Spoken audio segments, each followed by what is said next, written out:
योगी के सिंघम। नमस्कार, मैं अर्चना गुप्ता आप सभी का न्यूज वन इंडिया में बहुत स्वागत करती हूं। अब बात करेंगे अमिताभ यश की। अमिताभ यश शुमार उत्तर प्रदेश, यानी कि अमिताभ यश जो है वो उत्तर प्रदेश के उन चुनिंदा पुलिस अधिकारियों में उनका नाम जो है गिना जाता है जिन्होंने पदक, पोस्टिंग एवं प्रमोशन के मकर जाल से दूर रहते हुए पुलिसिंग को नया आयाम दिया। अपने सेवा काल की आधी अवधि यानी कि एसटीएफ में रहकर उन्होंने करीब 150 एनकाउंटर किए। अमिताभ यश को अपराधियों के खिलाफ सख्त यानी कि जो उनका सख्त रवैया है तो सख्त रवैये के लिए जाना जाता है। अमिताभ यश के लिए एक बात का जिक्र और जरूरी हो जाता है कि जहां एक तरफ वरिष्ठ पुलिस अधिकारी किसी ऑपरेशन के दौरान पीछे रहते हैं और कनिष्ठ अधिकारी आगे, लेकिन यूपी पुलिस के एंग्री यंग मैन अमिताभ यश को ऑपरेशन को लीड करने का शौक है। अमिताभ यश की यही अदा उन्हें दूसरों से जुदा करती है, यानी उन्हें दूसरों से अलग बनाती है। योगी के सिंघम को लेकर हमारी खास रिपोर्ट देखिए। उत्तर प्रदेश के पुलिस महकमे का एक ऐसा नाम जिसको सुनकर बड़े बड़े गुंडे, अपराधियों की पैंट ढीली हो जाती है, वो नाम है अमिताभ यश। अमिताभ यश जब नाम सुनावे, गुंडे माफिया प्रदेश छोड़ जावे। पहले की सरकारों में उत्तर प्रदेश का कोई न कोई जिला बंदूकों की गोलियों से हर दिन गूंजता था। गोलियों की तड़तड़ाहट से खौफ पैदा हो जाता था। हालांकि अभी भी हर दिन किसी न किसी जिले में बंदूक की गोलियों की आवाज सुनाई देती है। फर्क इतना है, पहले बदमाश खून बहाते थे और अब बदमाशों का खून बहता है। उत्तर प्रदेश के डीजी एलओ अमिताभ यश बदमाशों के लिए खाल बने हुए हैं, इसलिए उनकी पहचान एनकाउंटर स्पेशलिस्ट के नाम से होती है। कुछ दिन पहले बहराइच में मूर्ति विसर्जन के दौरान हुए विवाद ने जब हिंसा का रूप लिया तो हर तरफ पत्थरबाजी और आगजनी की तस्वीरें दिखाई देने लगी, जिसके बाद एनकाउंटर स्पेशलिस्ट अमिताभ यश ने खुद मोर्चा संभाला और पिस्टल लेकर सड़कों पर उतर गए। उपद्रवियों और दंगाइयों को चेतावनी दी कि अब जिसने भी पत्थर बंदूक उठाई, अमन चैन को आग लगाई, उसको बोली से नहीं गोली से जवाब मिलेगा। हाथ में बंदूक लिया अमिताभ यश ने सड़कों से उपद्रवियों को खदेड़ा, जिसका वीडियो सोशल मीडिया पर जमकर वायरल भी हुआ। वहीं जब महाकुंभ को लेकर खालिस्तानी आतंकी पन्नू ने धमकी दी तो योगी के सिंघम अमिताभ यश भी मैदान में उतर गए। अमिताभ यश ने घोड़े पे बैठकर महाकुंभ की सुरक्षा व्यवस्था का जायजा लिया। अधिकारियों के साथ समीक्षा बैठक कर उन्हें जरूरी दिशा निर्देश दिए। बदमाशों के लिए खौफ बने सिंघम के बारे में जान लीजिए। कौन है अमिताभ यश? मूल रूप से बिहार के भोजपुर जिले के रहने वाले हैं। अमिताभ यश का 11 अप्रैल 1971 को जन्म हुआ। अमिताभ यश 1996 बैच के आईपीएस अधिकारी हैं। पिता राम यश सिंह भी एक आईपीएस अधिकारी थे। पिता राम यश सिंह बिहार कैडर में तैनात थे। पिता राम यश डीआईजी के पद से रिटायर हुए थे। बचपन पुलिस वालों के बीच में ही बीता था, क्योंकि उनके पिता एक पुलिस अधिकारी थे। उन्हीं को देख कर पुलिस के प्रति झुकाव आया। पुलिस थाने में ही बैठकर पढ़ाई किया करते थे। कई बार थाने में मिलने वाला खाना खाया। 2017 से पहले यूपी में निवेश और प्रवेश दोनों पर ग्रहण लगा हुआ था। केवल अपराधियों का बोलबाला था। नेशनल क्राइम रिकॉर्ड ब्यूरो की रिपोर्ट में यूपी का प्रदर्शन हमेशा सबसे खराब रहता था। माफिया जेल में हो या फिर बाहर, दोनों में कोई अंतर नहीं था। वो जेल को अपना घर समझता था। जेल में उसकी मेहमानों की तरह खातिरदारी हुआ करती थी। लेकिन जब अमिताभ यश ने सिंघम का रूप धारण किया तो फिर प्रदेश की स्थिति ही बदल गई। 2024 में हुए एनकाउंटर पर नजर डालें तो 2024 में यूपी में एनकाउंटर। 4 जनवरी 1 लाख का इनामी विनोद कुमार उपाध्याय सुल्तानपुर में ढेर।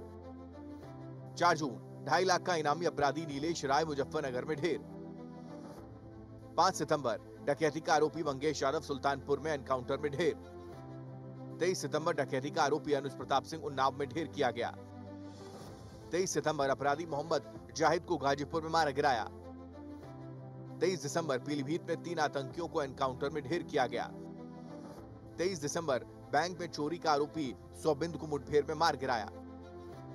24 दिसंबर बैंक चोरी में शामिल सन्नी दयाल का गाजीपुर में एनकाउंटर। उत्तर प्रदेश में अपराध नियंत्रण के लिए पुलिस ने पिछले कुछ सालों में जिस तरह से कदम उठाए हैं, उसमें वास्तव में कुछ पुलिस अधिकारियों की भूमिका काफ़ी महत्वपूर्ण रही है, क्योंकि वैसे तो बहुत जूनियर लेवल से लेके और सीनियर लेवल तक अधिकारी हैं सभी ने सराहनीय काम किया है, लेकिन अपराध नियंत्रण के लिए जिस तरह की एक डेयरिंग की, जिस तरह की बहादुरी की और जिस तरह की सोच समझ की ज़रूरत पड़ती है, वैसा कुछ ही अधिकारियों के काम करने के तरीके में देखा, जिसमें अमिताभ यश का नाम भी काफ़ी लिया जाता है।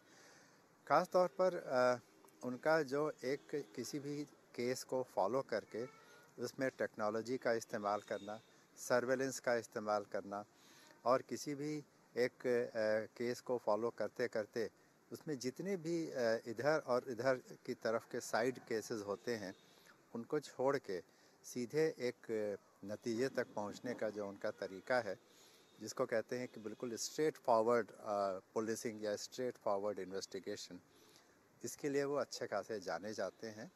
और एसटीएफ में काम करने के दौरान और इसके पहले भी तमाम सारे मुठभेड़ में और बड़े अपराधियों के जो गैंग हैं उनको ख़त्म करने के लिए जो उन्होंने काम किया है, उसके बारे में अगर कहें तो वो काफ़ी चर्चित रहे हैं। और पूरे उत्तर प्रदेश में जहाँ जहाँ भी इस तरह के अपराध के गैंग्स थे, वहाँ पर उनका नाम लेने पे पता चलता है कि हाँ, आज भी उनका नाम उस तरह से किया जाता है कि उन्होंने किसी एक पर्टिकुलर ज़िले के बड़े अपराधियों को ध्वस्त करने में बड़ी भूमिका निभाई। तेज तर्रार पुलिस अधिकारी अमिताभ यश को एनकाउंटर स्पेशलिस्ट के नाम से जाना जाता है। दावा किया जाता है कि अमिताभ यश करीब 150 अपराधियों का एनकाउंटर कर चुके हैं, जिसमें सबसे बड़ा नाम ददुआ गैंग का है।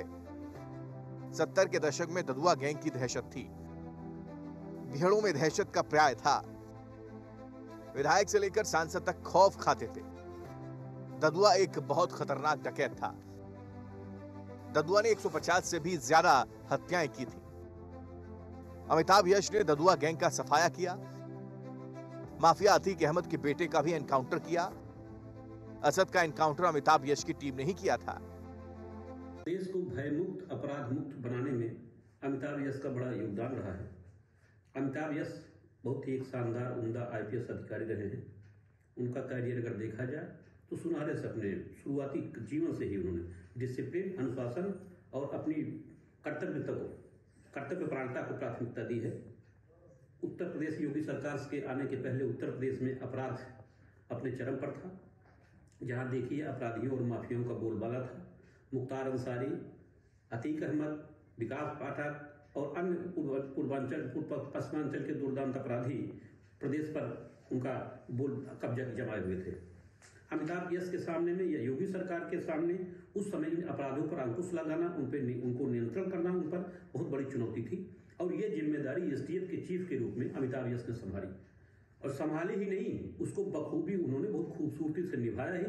आज देखिए, आज अमिताभ यश की मेहनत और उनकी सक्रियता और उनकी ईमानदारी और उनकी कुशलता का ही परिणाम है कि अपराधी इस समय अपराधियों से उत्तर प्रदेश हमारा अपराध मुक्त हो गया है। यही नहीं, अब स्पॉन्टेनियस क्राइम को अगर छोड़ दिए तो आपराधिक गिरोह, आपराधिक संगठन लगभग नेस्तनाबूद हो चुके हैं। अपराधी या तो जेल में चले गए हैं या जेल के बाहर प्रदेश छोड़ करके चले गए हैं, और प्रदेश में कानून का राज चल रहा है। और उन्हीं की बदौलत मैं इसका सारा श्रेय अमिताभ यश को भी देना चाहूँगा कि उन्हीं की बदौलत आज उत्तर प्रदेश में निवेश हो रहा है, निवेशक आ रहे हैं। अब बहुत ही मतलब न उनको किसी का भय है, न उनको किसी को पछुओ देनी है, पनौती देनी है, न उनको किसी को, न कोई उनको अपहरण का डर है, न उनको भय है, न कि उनकी उद्योगपति भी प्रदेश सरकार में, योगी सरकार में अपना निवेश कर रहे हैं। इस प्रदेश को उत्तर प्रदेश भय मुक्त, अपराध मुक्त प्रदेश बनाने में अमिताभ यश का बहुत बड़ा योगदान है। जो यूपी कभी डर का पर्याय था, आज वो विकास के पथ पर अग्रसर है, क्योंकि विकास के लिए सुरक्षित माहौल होना बेहद जरूरी है। यूपी को सुरक्षित किया है यूपी के ADG law and order Amitabh Yash ने। कहां रहे हैं पोस्टेड? सबसे पहले संत कबीर नगर में एसपी के रूप में पोस्टिंग हुई थी। संत कबीर नगर जिले में करीब 11 महीने उन्होंने बिताए। उसके बाद अमिताभ यश का ट्रांसफर बाराबंकी में हो गया। इसके बाद कई जिलों में एसपी और एसएसपी की भूमिका निभाई। साल 2007 में यूपी एसटीएफ में एसएसपी बनाया गया था। 2017 में उन्हें एसटीएफ का आईजी बना दिया गया। उसके बाद 2021 में एसटीएफ के एडीजी बने। वर्तमान में अमिताभ यश एडीजी लॉ एंड ऑर्डर हैं। पहले यूपी में बड़े त्योहारों पर सरकारों की पहली चिंता कानून व्यवस्था हुआ करती थी। त्योहारों पर हर मर्तबा एक वर्ग दूसरे वर्ग पर हावी हो जाता था, जिससे हिंसा हो जाती थी। लेकिन अब यूपी में लोग बिना किसी डर के अपने अपने त्योहारों को खुलकर मनाया करते हैं, क्योंकि यूपी के ADG law and order Amitabh Yash ने अपराधियों में ऐसा खौफ पैदा कर दिया है कि अगर किसी ने जुर्म किया तो पता नहीं किसी चौराहे पर यमराज खड़ा मिल जाए। Report news one India.